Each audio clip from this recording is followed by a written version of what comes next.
Hello, my name is Tracy, and this is my 24-hour recall for my client. Just a background: she is 30 years old, and her current BMI is at a 34, so she's a little on the heavier side. And her daily job, she's a clinical therapist, so at a jail. So she does a lot with inmates. She's slightly active, does a lot of typing and sitting down. She does say that she gets about 5,000 steps at work. But that's all the actual exercise she gets. She doesn't really do much after when she gets home. She tries to and she plans on it, but it usually doesn't end up going through. And she would like to lose about 1 pound a week, modestly. So we put that into the fitness tracker. I put that into the fitness tracker to get the calories and what her goal should be. So for the reflection of nutrient density, her meals were kind of unique, I guess. Her lunches she has at the jail, the inmates actually cook them for her. Well, not her, but the actual her team and everyone at the jail that works there, the deputies as well. So a lot of it is freshly made, and but her breakfast is lacking. She doesn't have it. She usually just drinks 2 cups of coffee. So when I says to describe what you think about the nutrient density of the foods eaten, include one specific example what I think is nutrient dense. So one example is her dinner. Her dinner usually consists of some kind of protein. So the week before, or the day before, she had ground turkey and grilled vegetables, and that seemed pretty good. And around 5 ounces of red wine with her meal. So I felt like that was nutrient based, nutrient dense, because it wasn't too inflated. It was just her vegetables and her protein. However, she didn't really have any carbs, and her wine intake as well. And the least the least nutrient dense I felt was her lunch. Again, she's not really sure like what goes into it, so she's not there when they prepare it, but it was vegetable soup, a cup of vegetable soup, and turkey, cheese, tomato, and sandwich on basic white bread. And I just felt like that was a lot of empty calories. So I believed that was the least nutrient dense, and her dinner was the most nutrient dense. Um, so yeah, and take an educated guess on how many calories she had for the day. I guess around 2,000, just because her lunch seemed kind of heavy, and her dinner was not too heavy, but it was like a kind of a bigger portion. Um, but it wasn't necessarily more calories. But I kind of guessed around the 2,000 mark just to be safe. So after I input all her information into the MyFitnessPal tracker, some of the things I was surprised with, her total calories actually was 1,675. So I thought it was more, but because after reflection, I was like, just because the food items are higher in sodium or sugar, it does not necessarily mean that they are higher in calories. And according to my fitness tracker, the amount of calories per day for her were 1,690 for her to meet the 1 pound a week in weight loss. So that was interesting. Were any of the foods more or less nutrient dense than I had thought? Provide at least 2 examples. So the one that surprised me the most was a sandwich. Now I knew it was not as nutrient dense, but according to MyFitnessPal, it did prove not to be nutrient dense. However, I didn't take into account how much sodium the sandwich actually had. So the sodium was kind of a lot for the sandwich.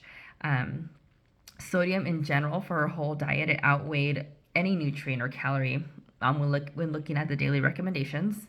And according to the DASH diet in Grodner, you should be consuming no more than 2,300 milligrams of salt, and she was just over 3,000. So it was a little surprising, and it caught me off guard. Another one was the vegetable soup as well, because of that sodium intake, and she's unaware of how it's prepared at work.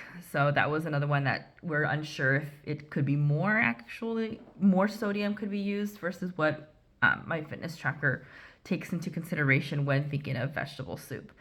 Um, and her dinner was the most nutrient dense, and again, it had the least amount of calories, but it had the most amount of protein. The fats were good. It was balanced. It had sodium, but again, it was nothing compared to her lunch. Um, So it was good. The only thing is carbs. She didn't have very many carbs, so she does need to increase that. But overall, it was more nutrient dense than her lunch and her breakfast. And the red wine also at dinner, um, I thought it would have offset it more, but it didn't. It wasn't too bad. And I think that was pretty much it. So the amount of sodium for her dinner was half the amount that she had for lunch. So it's kind of shocking, like looking at sodium intake in general. Did the client meet the daily goals totals? Yes, she did. I was actually shocked at some of the numbers. Like I said, I thought her calories would have been at least 2,000, but they weren't. They were within range. And according to MyFitnessPal, she stayed on under her calorie goal. She also had about 15 more calories that she could have consumed to hit her max. And she was under on her carbs and sugars. And I knew her sodium was going to be high, but again, I was not. I was pretty shocked to see, especially with the soup and the sandwich. I didn't think the sandwich would have been that bad, but here we are. She went over 674 milligrams of sodium for the day, and for the fat, she did go over 14 grams, which can be a lot if you add it up to her everyday. If this was her everyday meal, so especially with her BMI, it's just something to look at when consuming these in large amounts over time. Did she go over calories? No, she did not. She still had about 115 more, or sorry, 15 more calories that she could have consumed to hit her goal. But I mean, it was still good. She was good. I mean, those 15 calories, they're not too bad. What I think about the fat and sodium intake and sugar, her fat is not the worst. However, again, definitely room for improvement if it's going to be consecutive throughout the week or on a consistent basis. Sugar is the same. She remained under for sugar, which is really good. I feel like sugar is usually like a driver, but for her, it's definitely sodium. She loves salt on everything. So her sodium intake is really high, and she did go over quite a bit. She does need to control this, especially since she is not too active. And knowing her personally, she is at a risk for heart disease, and she does enjoy salty foods quite a bit. So just something for her to consider and look over. And were there any micronutrients that the client is lacking? Yes, I would say she's lacking quite a bit. She doesn't consume very many leafy green vegetables. So according to Grodner, our textbook, and she doesn't eat a variety of fruits and vegetables. So this decreases the amount of necessary B vitamins that she would need, like 3, 7, and 9, and vitamin C as well. She is also lactose intolerant, so she doesn't consume much dairy. So that takes out a lot of calcium and vitamin D that she can be, consuming. And vitamin D, if you do get sunlight, she's always indoors. She actually doesn't like the sun very much. So that's another thing too, where she could have made up for it. But she does take daily vitamins. But again, it's not the same as actually like getting it in your nutrient dense food and consuming it and, getting it into all of your metabolism and systems and stuff. So that's definitely something that she could work on, is increase her vitamin and mineral supplements and micronutrients.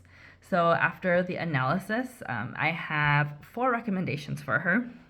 So the first recommendation is, I would say, to have breakfast. So she doesn't have breakfast. She only drinks like 2 cups of coffee in the morning, one at home while she's still getting ready, and then the other one she gets at work as soon as she gets there.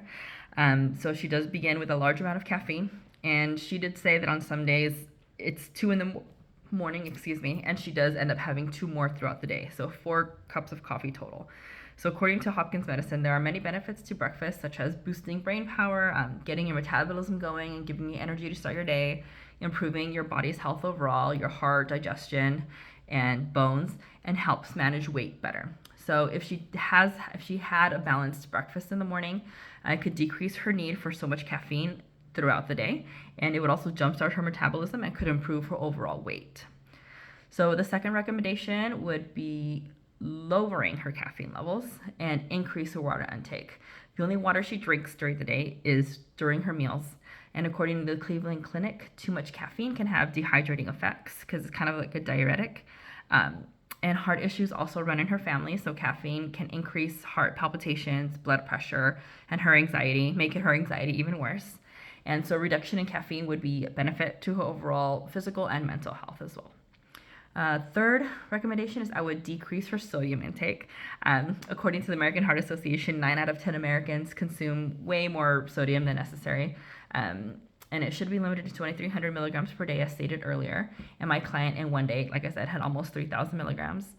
The American Heart Association states that excessive consumption of salt can put you at risk for kidney disease, stroke, hypertension, enlarged heart muscles, and quite a few others. So, in addition, this can lead to bloating and weight gain, which weight gain she does have an issue with. So, again, decreasing the sodium intake can make a whole lot of things better and run better. So, although your body does require sodium to function, she does need to keep it within that recommended range of no more than 2,300 milligrams. And lastly, I would recommend decreasing alcohol intake. It is not excessive, however, if it is done daily and in addition to social drinking, it can be a problem in the long run. According to the CDC, over time, alcohol can lead to the development of chronic health problems and issues, such as heart disease, hypertension, liver disease, and digestive problems. It can also lead to mental health problems, such as anxiety and depression, which she kind of does already suffer from. So, decreasing the amount of alcohol can help with that and might not have interactions with her medication. I would recommend also maybe decreasing it to once a week to see how it is. But decreasing the alcohol can also, prevent a lot of things that can happen with her potential heart issues, because that runs in her family as well, cardiac issues. So just overall, a lot of things that she can change. But like I said, those 4 things stood out, but it was definitely the sodium intake that kind of took me aback.